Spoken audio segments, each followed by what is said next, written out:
राज्यातल्या 29 महानगरपालिका क्षेत्रांमध्ये मतदान सुरू। सकाळी 7:30 ते सायंकाळी 5:30 पर्यंत करता येणार मतदान, तर उद्या लागणार निकाल। मुंबईत 227 जागांसाठी आज मतदान। ठाकरे बंधूंविरोधात युतीची थेट लढत। मुंबईसह राज्यभरामध्ये 2869 जागांसाठी निवडणूक। 15,908 उमेदवारांचं भविष्य ईव्हीएम मध्ये होणार कैद। सरसंघचालक डॉक्टर मोहन भागवतांनी बजावला मतदानाचा हक्क। नागपुरातल्या प्रभाग क्रमांक 22 मध्ये केलं मतदान। मतदान करण्याचंही भागवतांचं आवाहन। अभिनेता अक्षय कुमारनं बजावला मतदानाचा हक्क। सकाळी पहिल्याच सत्रात खिलाडीनं केलं मतदान।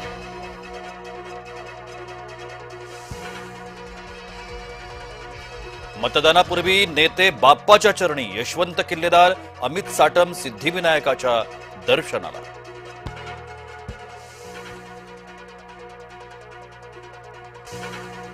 नागपुरात भाजपचे उमेदवार भूषण शिंगडेंवर जीवघेणा हल्ला। प्रतिस्पर्धी उमेदवारानं हल्ला केल्याचा आरोप।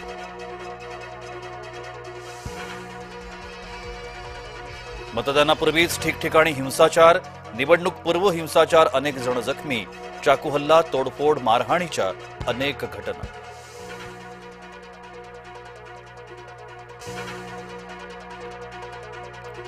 ईव्हीएमला जोडण्यात येणार पाडू मशीन। पाडू मशीन एक अतिरिक्त छोटं यंत्र।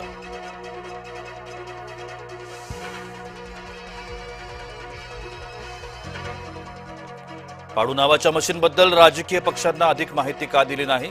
राज ठाकरेंचा निवडणूक आयोगाला सवाल। नाशिकच्या प्रभाग क्रमांक 29 मध्ये नवा ट्विस्ट।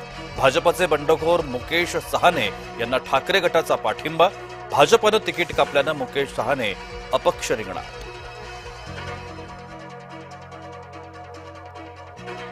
ठाण्यात शिवसेना ठाकरे गट आमने सामने। शिवसेना पैसे वाटप करत असल्याचा ठाकरे गटाचा आरोप। पुण्यात भाजप उमेदवाराच्या पतीकडून डान्स बारमध्ये पैसे उधळले। रवींद्र धंगेकरांनी व्हिडिओ केला ट्विट।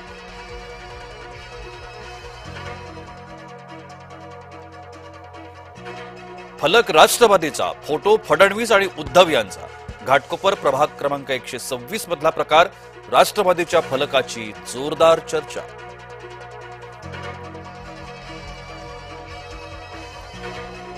निवडणुका जिंकण्याकरता भाजपाकडून तंत्रज्ञानाचा गैरवापर। काँग्रेसचे माजी प्रदेशाध्यक्ष माणिकराव ठाकरे यांचे गंभीर आरोप।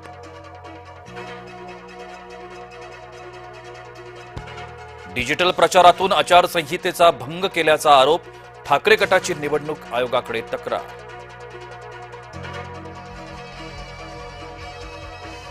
नाशिकमध्ये धार्मिक तेढ निर्माण करण्याचा प्रयत्न। सलीम शेख यांच्या विरोधात सोशल मीडियावर आक्षेपार्ह पोस्ट।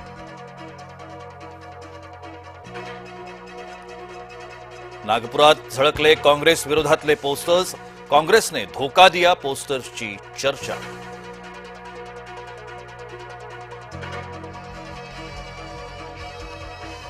राजकोट वनडेत पाहुण्यांची सरशी। 7 विकेट्सनं टीम इंडियाचा उडवला धुव्वा। मालिकेत 1-1ची बरोबरी।